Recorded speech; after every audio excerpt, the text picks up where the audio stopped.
Olá, senhoras e senhores, sejam muito bem-vindos ao podcast que mais ativa gatilhos de vergonha alheia e risadas de toda a plataforma. Eu me chamo Tillion e convido vocês a embarcarem nessa maluquice que é a minha, a sua, a nossa vida tragicômica. Você já se perguntou por que a gente tem solução para os problemas dos outros, mas nunca para os nossos? Já se perguntaram por que quase sempre tentamos fazer as coisas do mesmo jeito, esperando resultados diferentes? Pois bem, se vocês já fizeram esse tipo de pergunta, vocês estão no lugar certo. Aqui vamos compartilhar histórias de como a vida não segue o roteiro que a gente esperava. E no meio de toda essa bagunça, aprender a dar risada. Ou pelo menos tentar. Hoje eu vou compartilhar com vocês a história do meu nascimento.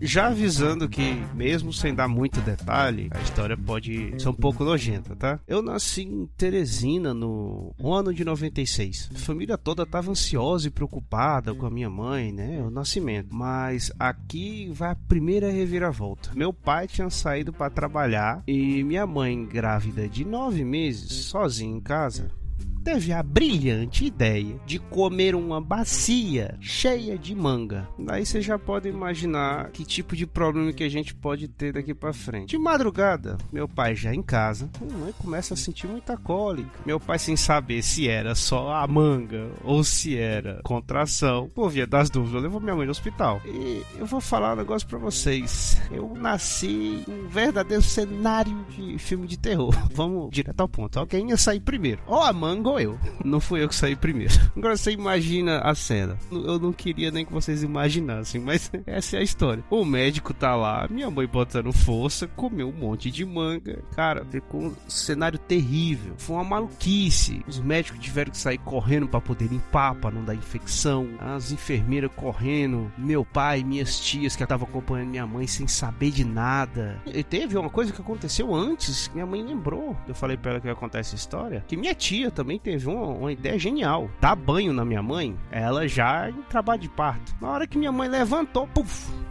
saiu sangue a caramba da minha mãe. E ela já ficou fraca na hora. E meu pai, na hora que viu aquilo ali, ficou aterrorizado e ficou sem saber o que fazer, qual a pressão, achou que minha mãe ia morrer. Terminada essa loucura, depois que os médicos já fizeram a limpeza de tudo, todo mundo já tava mais calmo, entre aspas, né? Porque é um parto. Depois que o foco voltou a ser o meu nascimento, o médico, percebendo que eu, talvez prevendo toda a minha vida, eu não queria sair de jeito nenhum. O médico, percebendo isso aí, ele teve que tomar atitudes drásticas, porque corria o risco de eu ficar enrolado no cordão umbilical. Gente, eram anos 90, tá? A medicina era outra, hoje em dia a gente sabe como é que é, não é mais desse jeito, mas na época o médico teve que fazer uma força, se pendurou na minha mãe, teve que fazer um procedimento cirúrgico nela para poder eu sair, né? E o trabalho de parto, que começou 1h da manhã, essa quantidade de loucura acontecendo consecutivamente, cara, só foi finalizar 2h da tarde. E o médico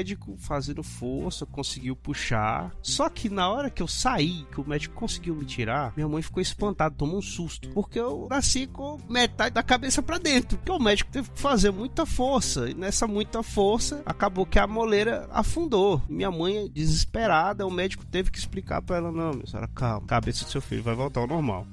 Fisicamente voltou, mas eu não sei se voltou a parte funcional 100% do jeito que era pra ser, não. Aí depois disso, terminado o parto, eu já lá com cabeça 50%, né, vou pro berçário, ficou tranquilo, minha mãe se tranquilizou, meu pai conseguiu voltar ao normal, estabilizou a pressão e depois disso ficou tudo bem.